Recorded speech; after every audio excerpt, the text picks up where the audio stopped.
On May 6th, late into the night, Israeli forces began their invasion of Rafah in southern Gaza, a place where more than 1 million people have been forced to seek refuge. The Israeli government said the military operation in Rafah would be limited.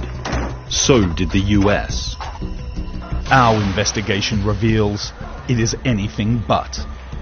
They haven't gone into the population centers. What they did is right on the border. Israel and its American ally have repeatedly said that the Rafah operation is limited. President Biden also said that US shipments of military equipment would end if Israel launched a major ground invasion of Rafah. Elijah Manier, a military and political analyst, believes that a ground invasion has already started. A limited operation means an operation hitting specific targets and precise objectives. On the contrary, what we are seeing on the ground, we have a whole Israeli division plus a mechanic battalion pushed into the Rafah area. On top of that, we have a carpet bombing of many areas, even in open spaces or in confined spaces. Al Jazeera's digital investigation team, Sanad, has analyzed satellite pictures and geolocated videos of the Israeli military advances. This picture, taken on May 3rd, shows a logistical road leading into Rafah. A second image reveals around 300 military vehicles along the border with Rafah. This is East Rafah on May 6th, the day Israeli forces entered the city. Buildings are still standing. By May 22nd, we see widespread destruction, leveling and clearing. At this point, Israeli forces have seized control of 22% of Rafah. Houses and land within 1 kilometer of the Egyptian border, known as the Philadelphia Corridor, have also been destroyed and cleared.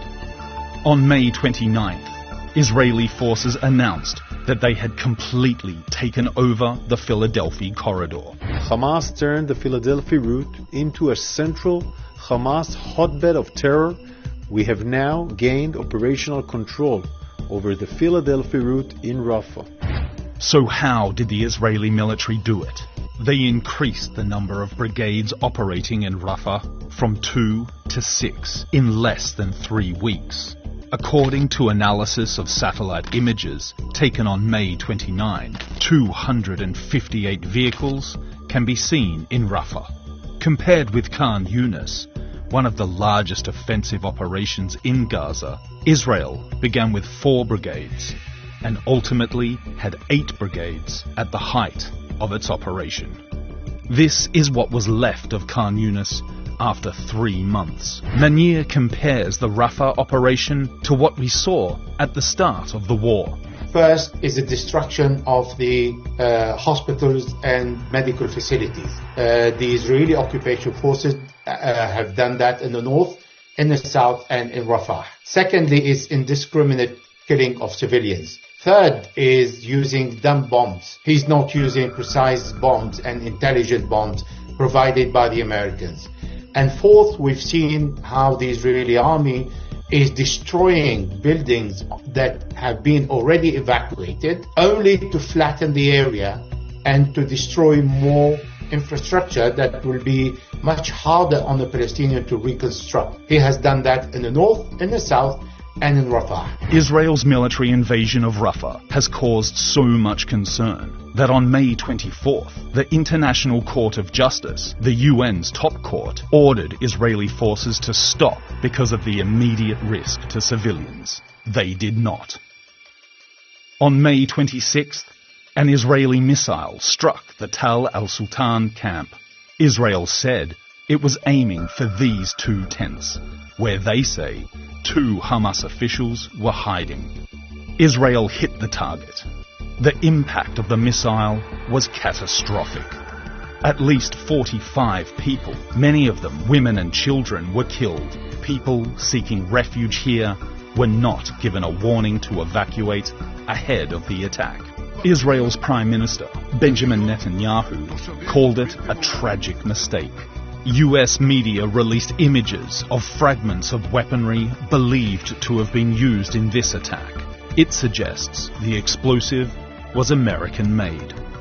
We still don't want to see the Israelis, as we say, smash into Rafah with large units over large pieces of territory. We still believe that, and we haven't seen that at this point. In the end, Israel's assertions that its operations in Rafah are limited have failed to convince the International Court of Justice as well as others. Ultimately, what is happening in Rafah echoes much of what has happened across Gaza. Civilians being killed, buildings leveled, and that, if anything, feels rather unlimited.